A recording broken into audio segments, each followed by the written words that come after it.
नमस्कार प्रिय दर्शकों, कॉस्मिक लैब चैनल में आपका स्वागत है। प्रस्तुत है स्वामी विवेकानंद जी के जीवन का एक प्रेरक प्रसंग। बात उस समय की है जब स्वामी विवेकानंद अपने लोकप्रिय शिकागो धर्म सम्मेलन के भाषण के बाद भारत वापस आ गए थे। अब उनकी चर्चा विश्व के हर देश में हो रही थी। सब लोग उन्हें जानने लगे थे। स्वामी जी भारत वापस आकर अपने स्वभाव के अनुरूप भ्रमण कर रहे थे।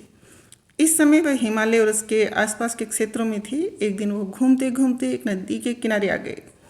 यहाँ उन्होंने देखा कि एक नाव है, पर वह किनारा छोड़ चुकी है। तब ये नाव के वापस आने के इंतजार में वहीं किनारे पर बैठ गए। एक साधु वहाँ से गुजर रहा था। साधु ने स्वामी जी को वहाँ अकेला बैठा देख उनसे पूछा कि तुम यहाँ क्यों बैठे हो। स्वामी जी ने जवाब दिया, मैं यहाँ नाव का इंतजार कर रहा हूँ। साधु ने फिर पूछा, तुम्हारा नाम क्या है। स्वामी जी ने कहा, मैं विवेकानंद हूँ। साधु ने स्वामी जी का मजाक उड़ाते हुए उनसे कहा, अच्छा तो तुम विख्यात विवेकानंद हो, जिसको लगता है कि विदेश में जाकर भाषण देने से बहुत बड़े साधु महात्मा बन गए हो। स्वामी जी ने साधु को कोई जवाब नहीं दिया। फिर साधु ने बहुत ही घमंड के साथ नदी के पानी के ऊपर चलकर अपनी शक्ति का प्रदर्शन किया। कुछ दूर तक चलने के बाद साधु ने स्वामी जी से कहा, क्या तुम मेरी तरह पानी पर पैदल चलकर इस नदी को पार कर सकते हो।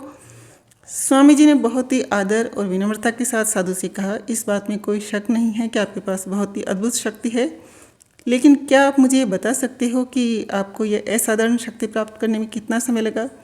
बहुत ही अभिमान के साथ साधु ने जवाब दिया, यह बहुत ही कठिन कार्य था। मैंने 20 सालों की कठिन तपस्या और साधना के बाद यह महान शक्ति प्राप्त की है।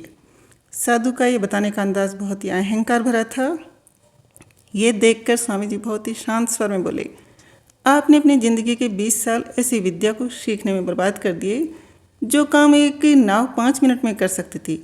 आप ये 20 साल निर्धन बेसहारा गरीबों की सेवा में लगा सकते थे। यह अपने ज्ञान और शक्ति का प्रयोग देश और देशवासियों की प्रगति में लगा सकते थे, परंतु आपने तो अपने 20 साल सिर्फ 5 मिनट बचाने के लिए व्यर्थ कर दिए। ये तो कोई बुद्धिमानी नहीं है। साधु सिर झुकाए खड़े रह गए और स्वामी जी नाव में बैठकर नदी के दूसरे किनारे चले गए।